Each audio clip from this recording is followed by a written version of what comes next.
നിലമ്പൂർ ഉപതെരഞ്ഞെടുപ്പിൽ മത്സരിക്കാൻ പ്രവർത്തകരുടെ സമ്മർദ്ദമുണ്ടെന്ന് PV അൻവർ. പണവുമായി ചിലർ എത്തുന്നുണ്ട്. അവരുടെ നിർദ്ദേശം ചർച്ച ചെയ്യുമെന്നും മാധ്യമങ്ങളോട് അൻവർ പറഞ്ഞു.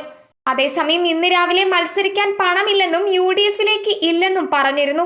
ഇതിനു പിന്നാലെയാണ് മത്സരിക്കാൻ ആഗ്രഹമുണ്ടെന്ന നിലയിൽ അൻവറിന്റെ പ്രതികരണം.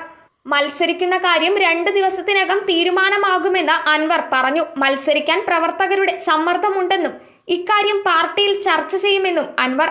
VD സതീശൻ നേതൃത്വം നൽകുന്ന UDF-ലേക്ക് ഇല്ലെന്നാണ് അൻവർ രാവിലെ പറഞ്ഞത്. നിലമ്പൂർ ഉപതെരഞ്ഞെടുപ്പിൽ മത്സരിക്കില്ലെന്നും പ്രഖ്യാപിച്ചിരുന്നു. തെരഞ്ഞെടുപ്പിൽ മത്സരിക്കാൻ കോടികൾ വേണം. തന്റെ കയ്യിൽ പണമില്ല. താൻ സാമ്പത്തികമായി തകർന്നത് ജനങ്ങൾക്ക് വേണ്ടി സംസാരിച്ചതിനാലാണെന്നും അൻവർ വാർത്താ സമ്മേളനത്തിൽ പറഞ്ഞു. LDF സ്ഥാനാർത്ഥി M സ്വരാജിനെ വിമർശിച്ച അൻവർ പിണറായി സർക്കാരിന്റെ തെറ്റായ നയങ്ങളെ എതിർത്ത് മുന്നോട്ടു പോകുമെന്നും വ്യക്തമാക്കി. പ്രതിപക്ഷ നേതാവാണ് ഇപ്പോഴത്തെ പ്രതിസന്ധിക്ക് കാരണമെന്നും സതീശന് പിന്നിൽ ഒരു ലോബിയുണ്ടെന്നും അൻവർ ആവർത്തിച്ചു. സംസ്ഥാന സർക്കാരിന്റെ തെറ്റായ നയങ്ങൾക്കെതിരെ തുടർന്നും ശബ്ദമുയർത്തും. LDF സ്ഥാനാർത്ഥി M സ്വരാജ് പിണറായിയുടെ വക്താവെന്നും വിമർശിച്ചു.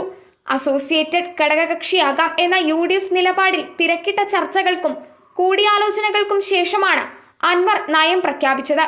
എന്നാൽ വൈകുന്നേരത്തോടെ നിലപാട് മാറ്റുകയായിരുന്നു. News desk മലയാളാക്ഷരം.